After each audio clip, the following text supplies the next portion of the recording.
Hello and welcome to the All 12 Signs video series for Pluto's final ingress into the sign of Capricorn in our lifetime. My name's Chloe. I work with card divination, astrology, and I channel multi-dimensional energies through my body, both in the form of physical and vocal light language. This will be happening throughout the reading, and it brings in healing, attunement, and activation codes to the messages that come through. I am reading for Cancer in this video. So let us begin. Cancer rising. How you doing, Cancer?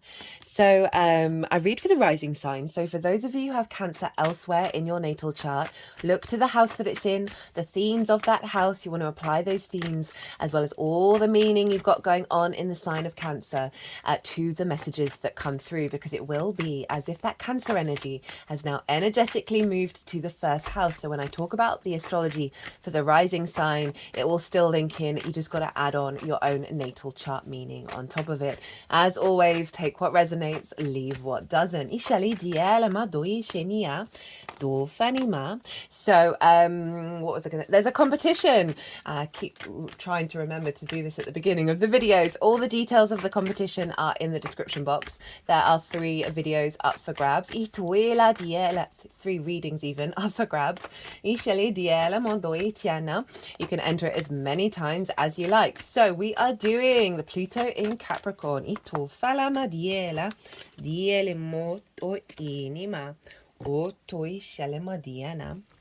doing Pluto in Capricorn. This is the final transit in our lifetime. I've done a oracle reading where I also brought in the bigger themes of the astrology already. That I just go into more detail of. I always try and tap into the most integrated and expansive frequency of a transit, and so that came through in that reading because we've got some really big aspects going on. I will touch on them in this video, but if you want a deeper understanding, the astrology for this is genuinely mind-boggling. Go check that out, because then if you have an understanding of, okay, what's the high vibrational frequency intention of this transit, then you can apply that intention to the multitude of variations of how it's going to show up, right? The difficulties. You're going, okay, I know that this is a difficulty, but this is the intention. How, and then you can connect the dots about how that unfolds for you. So that might give you a bit more context and support for this final transit. So this is going to be in regards to the Cancer area of your chart. Now, Cancer rising, where is this happening? This is happening in your 7th house. Your 7th house is the house of the other. This is about the important people in your life, the one-on-one intimate relationships. This can be business partners, clients, therapists, near and dear friends, long-term committed romantic relationships, as well as source, right? So it's the house of the other is really interesting, because it's often what we're drawn to in the other, how we show up when we are in that dynamic of one-on-one, as well as how we understand ourselves in relationship to the other. So this is all a recalibration, a final throw of Pluto in your 7th. And obviously you've had this since 2008. Pluto's been moving through this house of like really transforming and deepening and magnetizing a stronger root archetypal energy into your 7th house, right? Of what's significant to you, what's important in regards to the other, right? And it can bring up distorted power dynamics, all that kind of thing, in order to bring it into a state of neutrality and into a state of balance of that power, right? Rather than trying to dominate, right? Which often shows up with Pluto, because it's highlighting that that's not the way. or tofiania dishenima. So Pluto is moving back into your seventh. So you're going to get a final shift and elevation around the other. Okay. So as I said, it can also be source. It can be redefining your relationship with source, as well as the important people in your life. Now, Pluto is making aspects to Neptune and Uranus. These are the three outer planets, the more transcendental, galactic energy, longer term cycle energies for us. And they're all retrograde, and they're making harmonious aspects with one another. And so I love this transformative energy here that's aligning us to this more forward thinking, expansive paradigm in the way that our root energy, our power, like big archetypal energy, is shifting within our consciousness, right? And how we perceive our reality. I go into that in way more detail in the oracle reading. So we have Neptune over in your ninth house of your perspectives, and so this is and it's sextiling Pluto, and a sextile is an aspect of Venus, and it's about connection, appreciation, value, harmony, creativity, desire. So it's a really soft, easy, free-flowing energy between Neptune, who's helping us really comprehend the magic of our reality, and it's in your perspective. So there's a falling away of old paradigms and old perspectives that no longer serve you. In regards to your understanding of relationships, right? And the one-on-one, the commitment, the integrity, the important energies, and how you understand yourself in regards to them, and how you understand your capacity to connect with the other. So I could definitely see a falling away of commitment issues, struggling with intimacy, with the capacity of being able to receive that kind of important dynamic in your life. And for those of you that you may be in those, it's going to be elevating them and really expanding your capacity to co-create.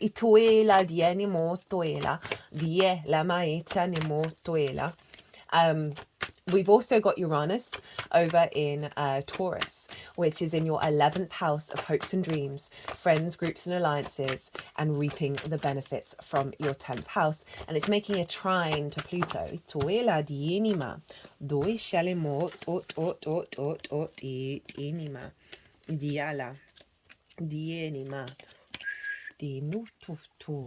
So a trine is an aspect of Jupiter.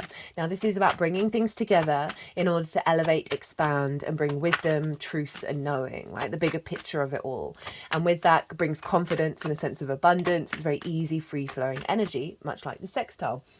And so Uranus is the path clearer, is the liberator of your soul, right? Wants you to be confident and comfortable being your unique self. And in regards to that, the 11th house, this is you finding more unique, independent, different ways of connecting to your hopes and dreams, connecting to groups more confidently in your own space, as your own frequency. There may be sudden opportunities come up in regards to working with groups, where some of you that you may meet somebody that goes back to the 7th house, that's important for your unfolding of self. Whether that's a lover or a business partner, or you speaking in groups may mean you get more clients come in alignment with those perspectives. With Neptune, but if we think about sort of the bigger picture energy, this is a more confident liberation of your capacity to go a very unique way in regards to your hopes and your dreams, be open to new paradigms around how you receive benefits from your 10th house, that is elevating your perspective and your level of commitment with others. Some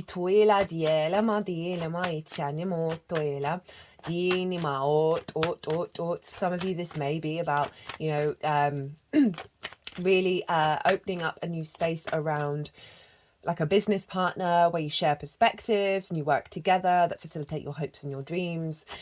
This can be about I did just say that, didn't I? About a lover, a committed romantic relationship. So Uranus is in Taurus, which is the personal connection to Earth, and we have Neptune and Capricorn, which are the collective energies, and we're getting a recalibration with Neptune and Pluto in the collective energies, releasing wounds around connection and perspective. Uranus in Taurus is our personal connection, right? So it's the individual, of how that's manifesting. So there's something about being able to strive further forward and work together from a more elevated and expansive perspective in regards to your hopes and dreams. Itiala Madine, that might be you working with Source. Itiala Diala Ma Otoela Dienia. And realizing your power of co-collaboration. But yeah, overall a real shift in perspectives that is opening up more really in powerful relationships in your life that are that are opening up pathways of being able to manifest your hopes and dreams in ways that were limited before because of the restriction of certain perceived powered struggles, certain illusions around value and connectivity. That's Pluto and Neptune. And perhaps also a sturgeon independence that may have hindered the frequency in which you show up and therefore the other shows up in regards to the significant dynamics in your life.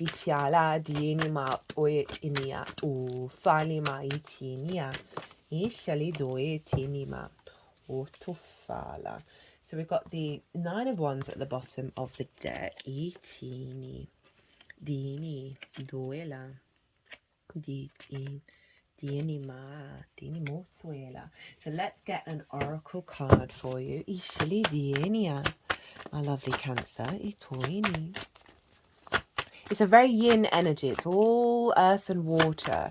So it really is calling to observe the unfolding of all of this, right? Not to over worry, over plan, but just it just feels like honestly, I keep getting the image of a flower opening its bloom, right? And how that, the softness of the unfolding to reveal the center.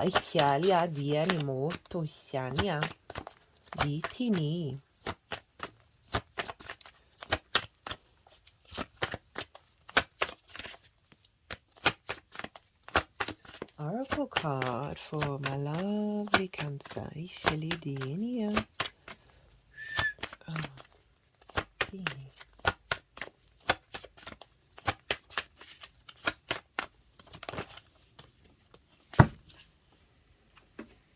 So the intention of Pluto, the most integrated and expansive intention of this transit, is the 2 of Pentacles in reverse, the Ace of Wands, and the Emperor. So the 2 of Pentacles in reverse, the 2 of Pentacles upright, for me, this is like the hamster wheel, like being on the hamster wheel, not being able to enjoy the 3D experience because you're in sort of a survival mechanism, right?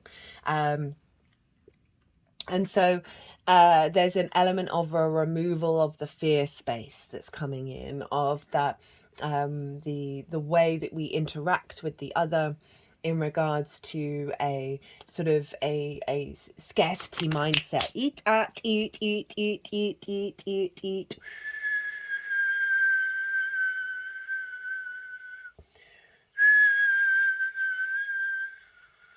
Duini. I've just got my other hand and my third eye. Itiani molto, itiani ma. Diele molto ela. And it's the juggling act as well. Like this feels like a very sort of solo energy of how, like, a release of this sort of solo interaction with the other, where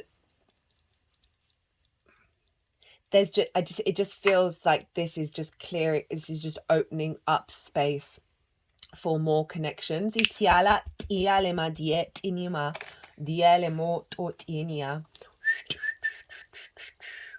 That solo energy is being released. It's not necessarily about you not being an individual, because we've got the Emperor here, but that there is a different mindset around how you are perceiving the other and interacting with the other.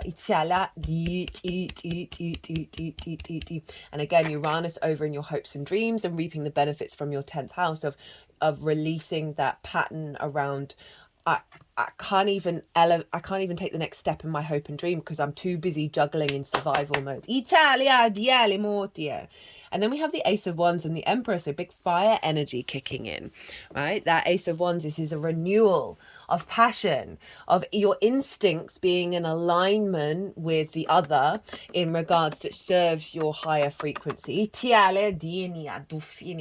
Very passionate, very courageous, very instinctive and transformative, the Ace of Wands. So it's really saying this is bringing in a new frequency around that, around your capacity to connect and instigate and have a desire for fertility, right?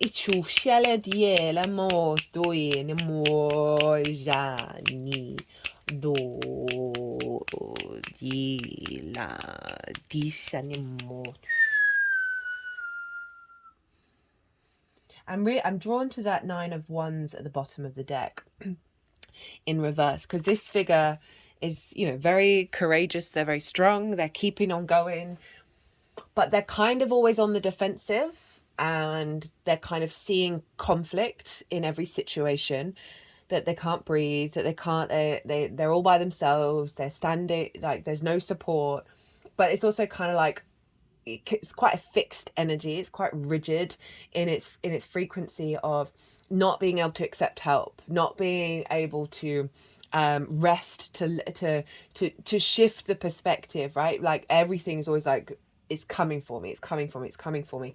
So this is in reverse of like a release around that when it comes to, perhaps you've had very good reason to be on the defensive with the other, right? To feel like you're always doing the heavy lifting, you're always doing the work, that perhaps you may have had some combative energy come from the other, or vice versa, right? You can always flip it. That I love that that's in reverse with the Ace of Wands and the Emperor, of a new beginning away from this energy, right? A release of this, of more collaboration, rather than like fixed, I'm doing this by myself, quite stubborn energy. We've got the Emperor, right? So this is Aries, Itiala Madini, which is in your 10th house of your career, of your life purpose and your visibility and your reputation. So this can be about business partners, like actual career. Life purpose can be romantic, or your heightened connection with source. Itiala Dieni Modoila. But it's something about you coming into your sovereignty, and very wise. It's the King of Kings. And appreciating and honoring your own experience. And there's a level of maturity and sovereignty and control in the way that you're going to be engaging with the other, and how the other is showing up for you. And that's a powerhouse. That's like the divine masculine, of like really being able to create with this energy, rather than be stuck in that Two of Pentacles of stagnation and being burnt out. The challenge and how to work with it. We have the Four of Pentacles, and then the Knight of Cups and the Eight of Wands, of how to work with it. So the Four of Pentacles, this is I always try and go with the first thing that pops into my head when I look at the cards. And I don't often read the traditional way of this card, but I'm getting it for this one. There's some things that you've been holding on to, like death gripping. So I'm getting with it, excuse me. Sorry, I just had to pause and cough. I'm getting a real stubbornness here. And as I said, this may not be you. This may be how the other's showing up with you. But so often with the other, it's a reflection of ourselves, right? And so that Four of Pentacles is the challenge. This can be you holding on to things, as well as the other in your life death gripping things as well, right? Pluto can often be about distorted power dynamics. That this is the challenge, is that there are some very fixed things within your life that have probably made you feel quite stable and quite secure, that you're needing to have a different viewpoint on. You're needing to reorientate the way that you give, right? So this figure is holding on to things. So there's something around reciprocity here. Italia tini mot ot it because then we get the Knight of Cups and the Eight of Wands. The Knight of Cups is obviously the true romantic, right? Its actions come from its emotional body, from a place of love. It's able to sort of navigate the world with that viewpoint, right? The rose tinted spectacles. And this is how to work with this, is to sort of more step into this Knight of Cups, right? Get more fluid in your movement, and that movement coming from I'm feeling like you might need to do some meditation on what love truly means, because so often we can build up layers of resentment, eat from the past. And this energy is really saying, like, old dogmas are going to come up, old paradigms are going to come up, because this is a real shift in our, like, big archetypal, deep unconscious framework. So it's calling you to step into the Knight of Cups. And in order to do so, you have to sort of figure out, okay, well, what moves you to love? What's important for you in the way that you connect with the other, the way that you take action. This is also calling you to follow your intuition as well, your emotional body, and see what happens. But overall, I'm getting act from a place of love and start communicating more. This is a Mercury card, and this is all about alignment coming in. But when you start acting from this place of love, that, as I said, like in certain dynamics, like friends we've known our whole lives. I've got a particular friend who I've known since she was, how old was I? I was 3, and she was maybe a year and a half. We've known each other our whole lives, and obviously we can't remember all of the interactions that we've had, but we have certain dynamics as if we were sisters, because of the familiarity with one another. But that also comes with other sort of difficulties, that you may not even be aware of some of the resentments that you're holding on to. And as I said, this can be with the other as well, but we all do it, that are so in our unconscious spaces that we forget to appreciate and be in a state of gratitude and alignment in the now. So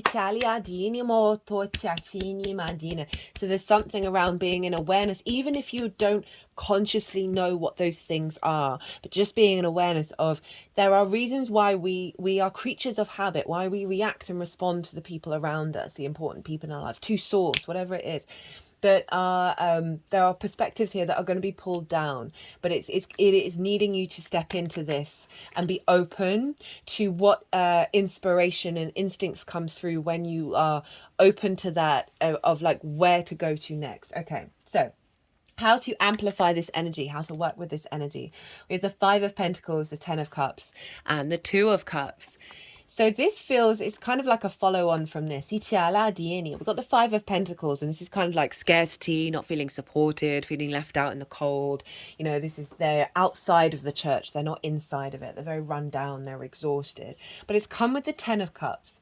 So I feel like this is like, you know, Pluto's it can be a more challenging energy where we are called to look at the death and life, right? The cycles of life, death and rebirth. And this feels like this is sort of bringing this in, of acknowledging this energy while holding space for this. So the Ten of Cups is the external representation of the Nine of Cups. When we're in emotional alignment, we are then seeing the outside world reflected back to us, other areas of our lives that aren't just to do with us, being more in an emotional alignment, right? This is kind of like the happily ever after. This is the nuclear family. For some of you, this may be about that this is really asking you to kind of like be a trapeze artist and walk down both paths of acknowledging that this this is part of your framework, and this is what's coming in, and to weave a web of understanding, empathy, compassion about why you may feel like that,